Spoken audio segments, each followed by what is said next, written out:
Intellectual property होता क्या है? इंटेलेक्चुअल प्रॉपर्टी किसी भी बिजनेस की शनाख्त है, कानूनी शनाख्त। ये नाम, लोगो, इंडस्ट्रियल डिज़ाइंस, पेटेंट, कॉपीराइट्स पर मुश्तमिल होती है, जिसके ज़रिए आवाम आपके ब्रांड को और आपको पहचानती है। ट्रेडमार्क रजिस्टर करवाने से आपके बिजनेस को कानूनी तहफ़्फ़ुज़ मिलता है और कोई दूसरा शख्स आपका नाम, आपका लोगो बगैर इजाज़त आपकी इस्तेमाल नहीं कर सकता। सबसे पहले आईपीओ क्या है? Intellectual property organisation.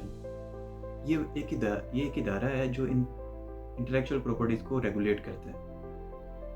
Intellectual properties में ट्रेडमार्क्स, कॉपीराइट्स, पेटेंट, इसके अलावा इंडस्ट्रियल डिज़ाइंस, ये तमाम चीज़ें शामिल होती हैं। ट्रेडमार्क से मुतल्लिक तमाम तर जो दरख्वास्तें हैं, एप्लीकेशंस हैं, वो ये इदारा वसूल करता है और यही इदारा जो है वो सर्टिफिकेट भी जारी करता है। इंटेलेक्चुअल प्रॉपर्टी को रजिस्टर करने का पहला जो मरहला है, सबसे पहले आप इंटेलेक्चुअल प्रॉपर्टी ऑर्गेनाइजेशन की वेबसाइट पर जाएंगे। वहाँ से आप देखेंगे कि ये जो आप नाम रखना चाह रहे हैं, आप लोगो जिसको रजिस्टर करवाना चाह रहे हैं, तो क्या ये पहले ही कहीं रजिस्टर्ड तो नहीं है? ये पहले ही किसी का नाम ये है तो नहीं है? ये मिलता जुलता नाम तो नहीं है इसका? पहले आप ये सर्च करेंगे, इंटेलेक्चुअल प्रॉपर्टी की वेबसाइट पर जाएंगे। वहाँ से आपको एक जनरल का ऑप्शन मिलेगा। अब आप वहाँ से इसको आप अपना नाम या लोगो डालकर उसे सर्च कर सकते हैं। ये स्टेप इसलिए ज़रूरी है ताकि मुस्तकबिल में किसी भी ऑब्जेक्शन या ऑपोजिशन या किसी सवाल से बचा जा सके। दूसरा स्टेप आ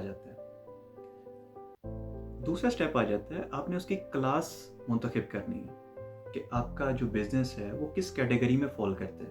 इंटेलेक्चुअल प्रॉपर्टी रूल्स में बिज़नेस की तमाम तर क्लासेस को डिफ़ाइन किया गया है, जो कि आलमोस्ट 54-55 क्लासेस हैं। आप उसमें से कोई भी जिस कैटेगरी में आपका बिज़नेस फॉल करता है, आप उसको सिलेक्ट कर सकते हैं। क्लास का इंतखाब एहतियात से कीजिएगा कि आपका बिज़नेस जो है वो किस क्लास में फॉल करता है। मिसाल के तौर पे जैसे आपका कोई रेस्टोरेंट है तो वो खाने पीने के जो क्लास है उसमें फॉल करेगा। अगर आपका कोई मैन्युफैक्चरिंग का कोई प्लांट है तो वो इंडस्ट्रियल क्लास में फॉल करेगा। इसके अलावा वो सारी जो क्लासेस हैं वो डिफ़ाइन की गई हैं। आप उसको एहतियात से जो भी आपकी बिज़नेस के हिसाब से आपकी क्लास बनती है, आप उसे सिलेक्ट करेंगे। इसकी एहतियात इसलिए भी ज़रूरी है कि अगर आप गलत क्लास का इंतखाब कर लेते हैं तो ये मुस्तकबिल में किसी भी कानूनी पेचीदगी का सामना करना पड़ सकता है आपको। और चलते हैं अगले स्टेप की तरफ।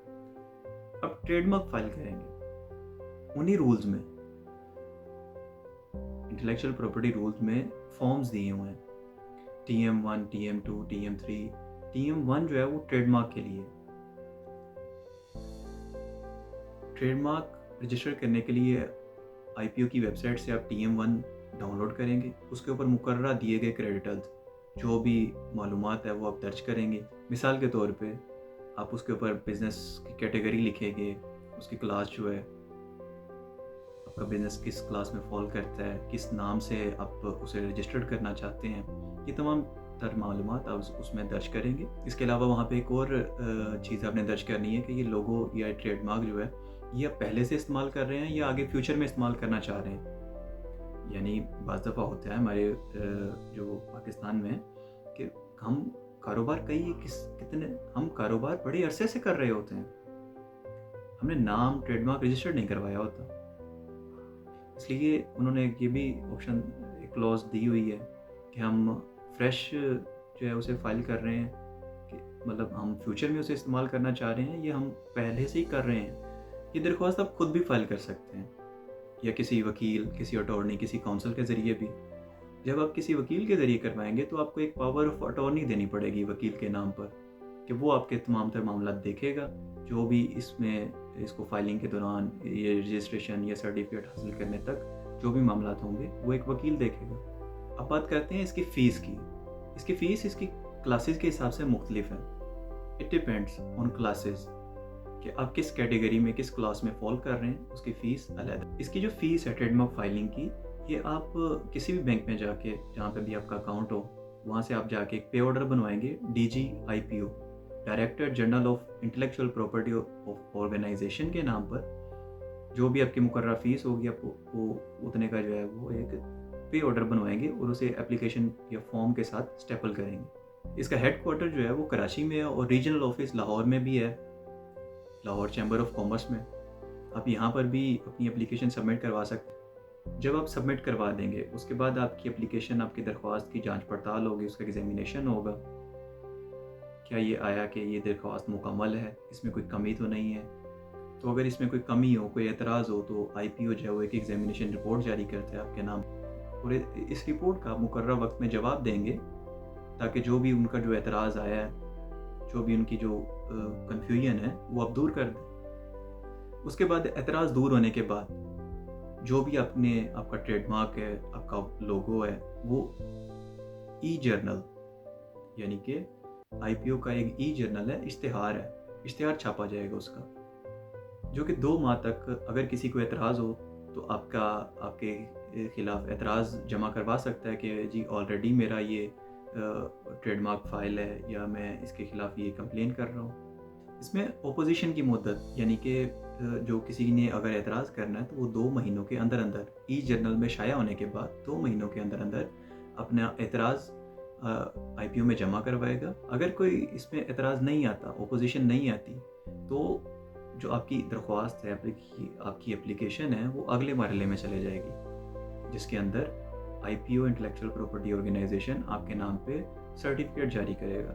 ये सर्टिफिकेट आपके ब्रांड का मुकम्मल कानूनी सबूत है कि आपका ट्रेडमार्क रजिस्टर्ड है, आपका नाम, आपका लोगो, आपकी आइडेंटिटी रजिस्टर्ड है। इसको आप कोई भी आपकी इजाज़त के बगैर इस्तेमाल नहीं कर सकता।